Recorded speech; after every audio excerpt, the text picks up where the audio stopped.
Bismillahirrahmanirrahim. Assalamualaikum warahmatullahi wabarakatuh. Salam sejahtera untuk kita semua.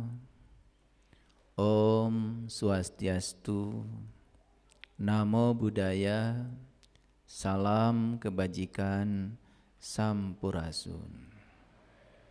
Rahayu Sagung Dumadi. Semoga seluruh makhluk hidup di semesta ini, baik yang kelihatan maupun yang tidak kelihatan, yang berwujud maupun yang tidak berwujud, yang kasat mata maupun yang tidak kasat mata, di setiap ruang dan waktu, di semua tingkatan, semoga mereka senantiasa berbahagia dan bebas dari segala penderitaan. Semoga kita semua selalu menjadi sumber cinta, sumber sukacita, sumber keberkahan, sumber kedamaian, sumber ketentraman, sumber ketenangan bagi semua makhluk dimanapun mereka berada. Kalau kita sudah menjadi sumber cinta, sumber ketentraman, maka kemanapun kita pergi akan berkelimpahan berkah, karena kehadiran kita akan dirindukan oleh semua makhluk, baik yang kelihatan maupun yang tidak kelihatan. Jadi mulailah dari sekarang belajar berdoa itu lebih umum, lebih luas, lebih universal. Ya, berdoa itu jangan cuma mendoakan golongan kita saja, doakan seluruhnya. Bahkan jika perlu doakan semua makhluk di planet lain, karena kita juga tidak tahu. Karena kita selama ini kan berpikirnya sempit, menganggap seakan-akan kehidupan itu di bumi kecil ini aja. Padahal di galaksi Bima Sakti saja, yang kayak bumi ini, planet kayak bumi, itu sekitar 250 miliar buah di satu galaksi. Apalagi galaksi jumlahnya miliaran. Sampai sekarang ilmuwan itu belum bisa menemukan teleskop yang bisa mendeteksi ya luasnya alam semesta. Kita tahunya bumi aja. Ya, bumi juga tahunya Bandung aja. Betul enggak? Bandung juga tahunya Cicadas aja. Betul enggak? Jadi betapa sempitnya pengetahuan kita. Saya kadang-kadang sering bertanya, pernah jalan-jalan kemana aja di Indonesia? Coba, 34 provinsi aja di Indonesia. Siapa yang sudah menjelajahi 34 provinsi? Belum. Provinsi Jawa Barat itu ada berapa kabupaten? Coba. Satu kabupaten aja ada berapa kecamatan? Betul enggak? Ya, itulah. Tapi karena kita tidak sadar menganggap bumi yang kecil, debu kecil yang terapung-apung di semesta ini, tempat kita hidup itu seakan-akan segalanya. Karena kita tidak punya pengetahuan yang luas tentang astronomi. Makanya saya sering bertanya, kalau kiamat itu hancurnya alam semesta, pertanyaannya yang mana? Bumi? Kalau bumi ini hilang dari konstelasi astronomi alam semesta, gak mengganggu yang lain. Dan bumi ini juga pendatang baru kok. Bumi ini pendatang baru. Bumi dengan matahari aja beda umur itu. Matahari itu sudah diperkirakan 12 miliar tahun. Bumi kita ini baru 6 miliar tahun. Bumi dengan matahari aja tidak bareng-bareng lahirnya itu. Dan sebetulnya ya, saat kita sekarang sedang ngaji ini, di tempat lain mungkin saja sedang tercipta planet-planet baru. Cuman karena kita nggak tahu saking luasnya, sehingga kita tidak pernah bisa membicarakannya. Makanya kalau para astronom, ya, saya punya banyak kolega astronom yang setiap hari terus aja menggunakan teleskop untuk memandang benda-benda langit. Mereka selalu menemukan temuan-temuan baru, selalu menemukan benda-benda langit baru. Jadi artinya ya, betapa dinamisnya proses penciptaan itu. Ya. Jadi kiamat yang sebenarnya itu kan dari kata qiyam. Qiyam itu artinya bangkit. Ya udah, nggak usah memikirkan kiamat hancurnya alam semesta. Pikirkan aja, saya mau bangkit kapan gitu. Ya toh? Kan kita tahu ekonomi kita terpuruk, kapan sih mau bangkitnya? Ya, hidup serba kekurangan, kapan atau mau bangkit supaya berkecukupan? Ilmu kita masih itu-itu saja, ilmu yang usang, yang tidak menolong kita. Yuk bangkit, belajar ilmu-ilmu baru. Semoga dengan ilmu baru, kesadaran kita baru, kehidupan kita baru, ya kan? Pemikiran kita baru. Masa hari ini aja hari baru, masa kita mau hidup di masa lalu?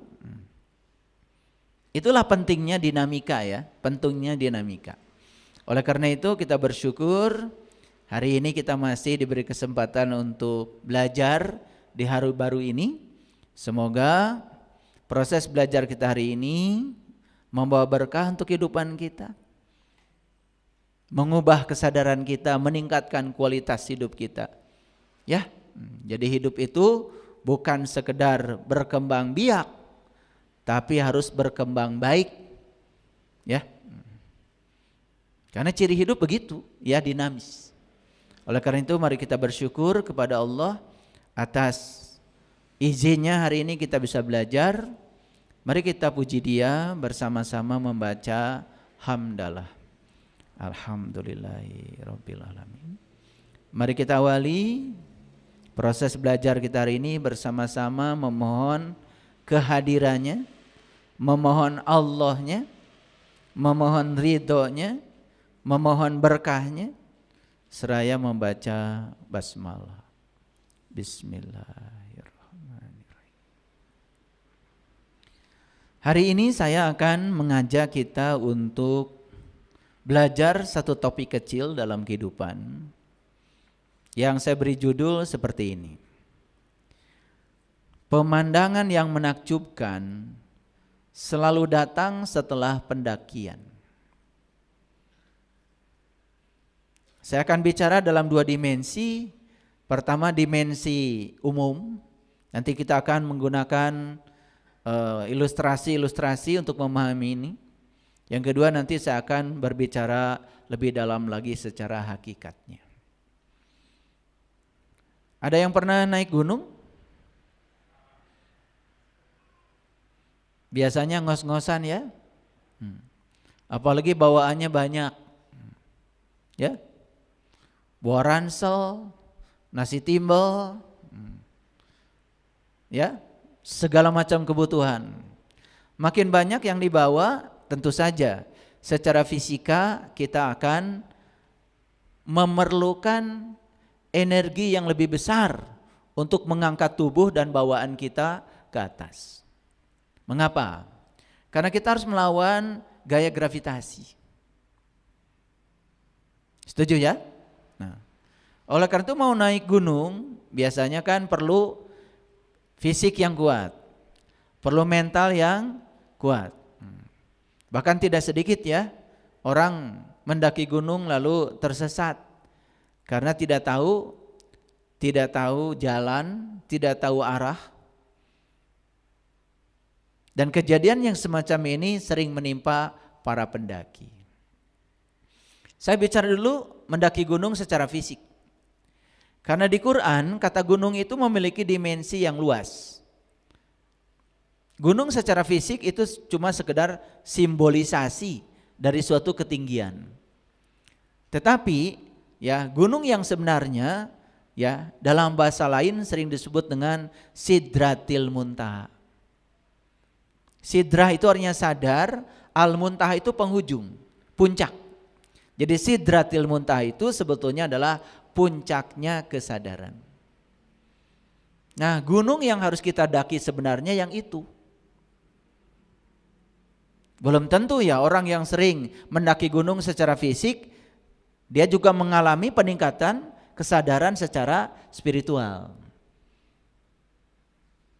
Tetapi ada gambaran sebetulnya. Kalau orang bisa menaklukkan gunung secara fisik, kan sebetulnya secara fisik, secara mental membuktikan bahwa dia kuat. Harusnya dalam fisik dan mental yang kuat itu juga ada jiwa-jiwa yang kuat. Ya. Nah, kita nanti akan menggunakan analogi ini supaya gampang untuk memahaminya.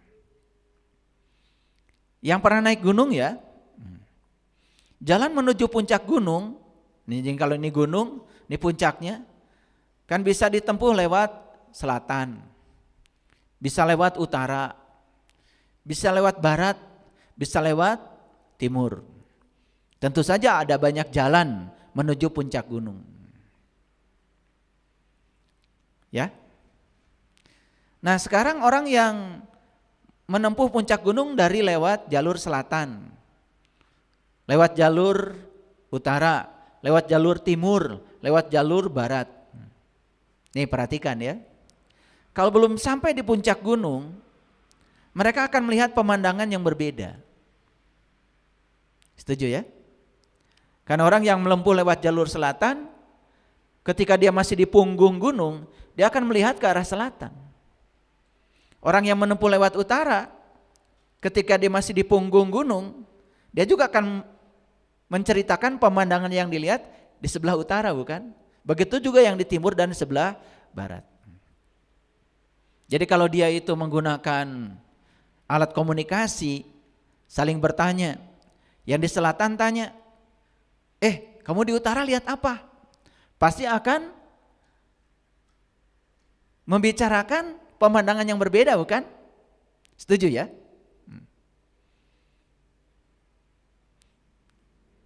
Perlu gak kira-kira berdebat?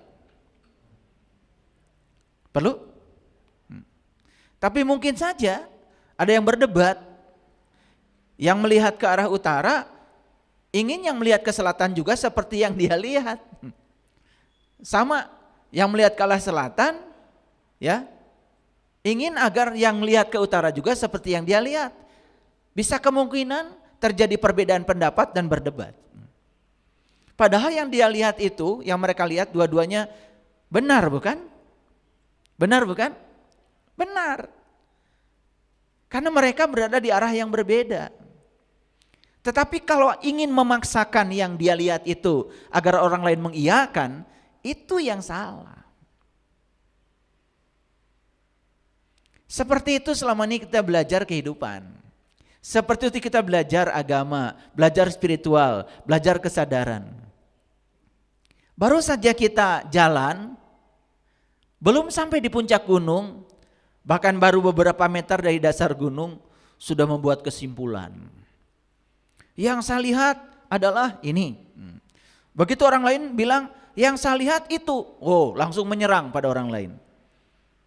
Dia tidak terima. Paham ya?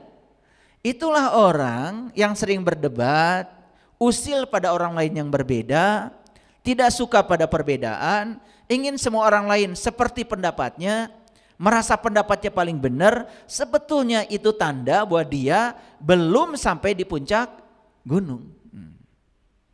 Kalau sudah sampai di puncak gunung itu, begitu sampai di puncak gunung, begitu ketemu di titik temunya itu, terkejut semuanya, dan mereka akan mengatakan, kita sekarang ternyata melihat pemandangan yang sama. Nah, itulah kenapa ada orang yang berpikir lokal, ada orang yang berpikir universal. Untuk mencapai pemikiran yang universal, karena kebenaran itu cirinya universal, maka dia harus melakukan perjalanan setinggi mungkin. Sampai dia mencapai puncaknya pertemuan semua jalan. Itulah yang disebut dengan titik pertemuan. Kalau saya menggunakan matematika, dari arah selatan saya tarik garis ke puncak. Dari arah utara saya tarik ke puncak. Dari barat saya tarik ke puncak. Dari timur saya tarik ke puncak. Begitu kita menarik garis dari arah yang berbeda, tetapi menuju titik yang sama, maka di situ akan terjadi pertemuan semua garis. Nah, pertemuan semua garis itulah yang disebut dengan titik. Jadi titik itu adalah pertemuan semua garis. Makanya di titik itu, di titik pertemuan kita akan menemukan, oh ternyata kita sama ya. Cuma jalan kita berbeda. Disitulah orang menjadi toleran. Disitulah orang menjadi sangat mudah untuk menerima perbedaan. Asik kan kalau bisa begitu? Makanya kalau baru belajar sedikit, jangan buru-buru menilai orang. Baru aja berjalan mau menuju puncak gunung, bahkan baru di dasar gunung, sudah membuat kesimpulan, merasa paling tahu, merasa paling hebat, udah mengajar lagi.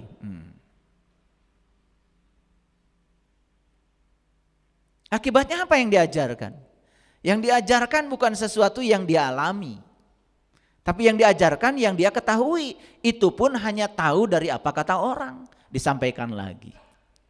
Nah, kedangkalan yang semacam ini yang membuat begitu mudahnya orang terjebak dalam perpecahan.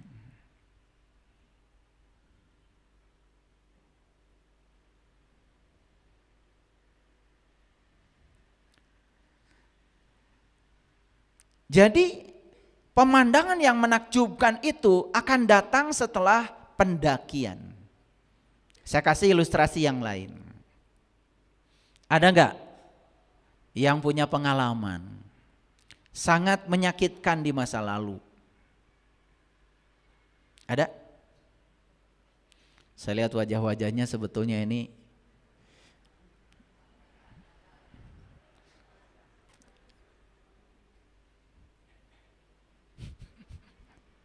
ya? Oke.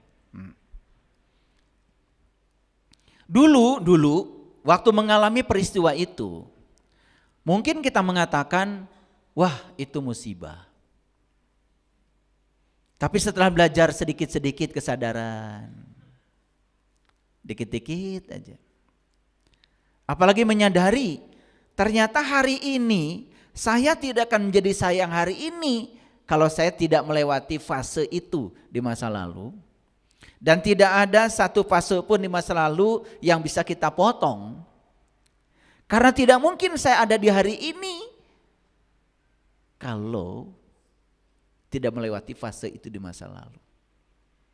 Nah, dengan kesadaran itu kemudian melihat, oh ternyata yang disebut buruk oleh saya dulu bisa jadi di kesadaran yang baru kita mengatakan, wah itu berkah. Kalau saya tidak digitukan, gak mungkin saya menjadi saya yang hari ini. Ada gak? Kira-kira ada? Ah, kalau saya lihat wajah-wajahnya ini ada. Kapan kita bisa mengatakan yang dulu buruk hari ini menjadi baik dalam sudut pandang kita? Tepat saat kita sudah mendaki. Tapi pendakian ini bukan pendakian ke gunung. Kita mendaki kesadaran demi kesadaran. Ya. Waduh. Kalau suami saya bukan itu, gak mungkin saya punya kesadaran seperti ini. Padahal dulu ya, sedikit-sedikit mengeluhkan suami, sedikit-sedikit mengeluhkan pasangan. Dulu tidak pernah tahu rencana Allah. Setelah tahu rencana Allah, oh ternyata semua adalah rencana Allah ya. Nah, di tempat yang lebih tinggi, di kesadaran yang lebih tinggi, kita akan selalu bisa melihat pemandangan yang menakjubkan. Ternyata pasangan yang selama ini kita keluhkan itu, dia adalah orang hebat, guru hebat, yang dihadirkan semesta untuk membawa saya menjadi seperti saya yang hari ini. Ada yang gak mengeluhkan dulu orang tuanya galak, orang tuanya gampang marah, salah sedikit baca Al-Quran dipukul, ya, boros sedikit, ya jajan dimarahi, ada nggak? Mungkin saat itu kita menganggap orang tua saya galak, orang tua saya kejam. Tapi di titik tertentu akan ada satu kesadaran, oh ternyata ya, semua yang dilakukan oleh orang tua pada saya itu adalah cinta kasih orang tua demi masa depan saya. Dan kalau saya tidak diperlakukan gitu oleh orang tua, belum tentu saya sesukses saya hari ini. Pernah ada kesadaran begitu? Nah, itulah. Makanya kalau kita pergi ke rumah orang dan rumahnya sedang direhab, becek, berantakan, kotor, amburadul, berani nggak kita mengatakan, rumahnya bapak ini, ibu ini jelek banget, berantakan lagi. Berani nggak? Kenapa nggak berani? Karena tahu kalau rumah itu sedang direformasi, sedang direhab. Betul nggak? Begitu lihat gambar, rencana gambarnya, oh nanti bakal begini nih rumah ini. Kita tidak marah dan sama sekali kita juga tidak membicarakan rumah bapak anu, ibu anu jelek karena sedang proses rehab. Bahkan begitu lihat gambarnya, oh seperti ini ya nantinya, indah banget gitu kan. Ada gak orang lihat rumah orang lain sedang direhab marah-marah? Ada? Kenapa? Karena tahu rencananya. Karena dia tahu rencananya, rumah ini rencananya akan seperti itu. Nih, ada gak orang yang hidupnya berantakan? Ekonominya berantakan, keluarganya berantakan, hubungan keluarganya berantakan, bisnisnya berantakan, tubuhnya sakit-sakitan, pokoknya berantakan semua. Marah-marah enggak? Kalian marah-marah, gak bisa menerima kenyataan itu. Kenapa? Karena tidak tahu gambar Allah, tidak tahu rencana Allah. Coba kalau tahu rencana Allah, pasti gak akan protes. Oh ini saya sedang direhab nih oleh Allah. Saya sedang dibuat indah oleh Allah. Cuman lewat fase ini ya berantakan dulu. Jadi bedanya tahu sekarang. Kenapa lihat rumah orang kita tidak bisa menilai, tidak menilai rumahnya jelek, berantakan karena tahu rencana rumah itu mau direhab bagus. Tapi kenapa dalam kehidupan kita tidak percaya bahwa Allah punya gambar yang lebih indah untuk masa depan kita? Kenapa? Kenapa? Itu karena sudut pandang kita yang sempit. Memandang kehidupannya sebatas itu. Lalu kehidupan itu selalu diukur dengan rencana-rencana kita. Kalau rencana kita tidak sesuai dengan kenyataan, kita marah. Padahal di balik semua itu ada rencana Allah. Saya potong saja. Kalau ibu bapak saya bukan yang itu, saya tidak mungkin menjadi saya yang hari ini. Saya potong aja. Kalau sekolah saya, SD saya bukan di SD itu, saya potong karena tidak suka sama SD itu. Saya tidak akan menjadi saya yang hari ini. Salah satu guru saya di SD itu mungkin ada yang tidak disukai, saya buang dalam sejarah hidup saya. Karena saya tidak suka, saya tidak akan menjadi saya yang hari ini. Sekarang Bapak Ibu lihat, masih ada penilaian buruk terhadap masa lalu? Masih ada? Saya tahu ada yang masih melihat masa lalunya buruk. Kenapa? Karena kalian tidak percaya dengan rencana Allah. Kalau percaya ada rencana Allah yang hebat, kalau percaya itu rencana Allah untuk menghebatkan saya, oh ternyata memang saya harus dipasangkan dengan pasangan yang ini. Karakternya seperti ini. Karena di balik semua itu ada rencana Allah buat saya. Sekarang saya terima semuanya tanpa syarat. Begitu kita menerima semuanya tanpa syarat, saksikan saya, mulai bisa melihat semua yang disebut buruk oleh kita ternyata baik-baik saja. Semua yang disebut dengan musibah oleh kita ternyata adalah berkah. Karena judul-judul yang ada sekarang ini bukan buatan Allah. Musibah, sebutan manusia terhadap peristiwa. Berkah, sebutan manusia terhadap peristiwa. Semua peristiwa yang terjadi di semesta ini awalnya tidak ada namanya. Siapa yang memberi nama? Kata Allah, kamu yang ngasih nama, kamu yang sibuk, kamu yang menolak. Gunung meletus. Mau panen cabai gak jadi. Aduh, musibah. 2-3 tahun ya. Karena pasirnya berlimpah, dijual bertruk-truk ke kota untuk jalan tol. 1 truk pasir aja berapa itu? Padahal cabai yang hilang cuma berapa pohon. Sekarang diganti dengan truk hasil letusan Gunung Merapi yang truk-trukan gak habis-habisnya dikeruk terus. Sekarang berubah pikiran. Oh ternyata kalau gunung api ini tidak meletus, saya tidak akan dapat berkah. Kata Allah, lu yang ngasih judul. Dulu bilangnya musibah, sekarang judulnya jadi ganti berkah. Dasar manusia. Karena kita tidak pernah melihat rencana Allah yang hebat itu. Kita melihatnya dari sudut pandang yang sempit. Itu yang membuat manusia sering protes. Gampang protes. Gitu enggak kalian? Gitu apa tidak? Saya selalu percaya.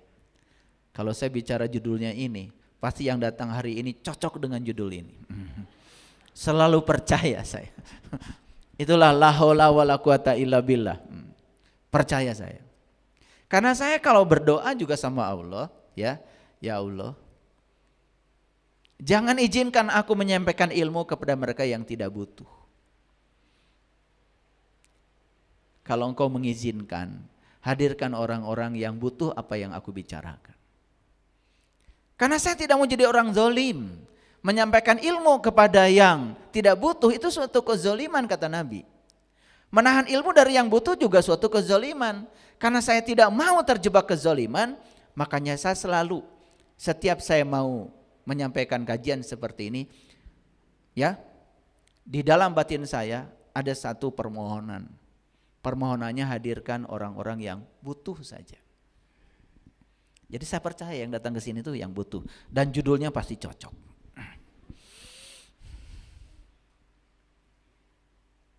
Selesai kajian ini saya berharap kita semua punya sudut pandang yang betul. Bisa melihat semua dari ketinggian. Ternyata dari ketinggian itu sesuatu yang kelihatan buruk selama ini menjadi indah dan menakjubkan. Hadirin, tidak ada di ruangan ini orang yang bisa mengubah masa lalu. Karena masa lalu sudah lewat dan tidak bisa diubah. Tetapi sudut pandang kita terhadap masa lalu bisa diubah hari ini.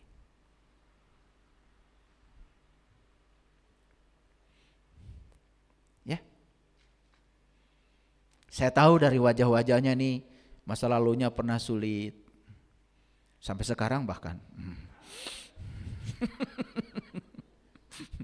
Kenapa tidak berubah? Itu. Karena pikiran dan rasa kita sampai hari ini tidak mau berubah. Dan mengubah nasib itu sebetulnya memugah pikiran dan perasaan kita.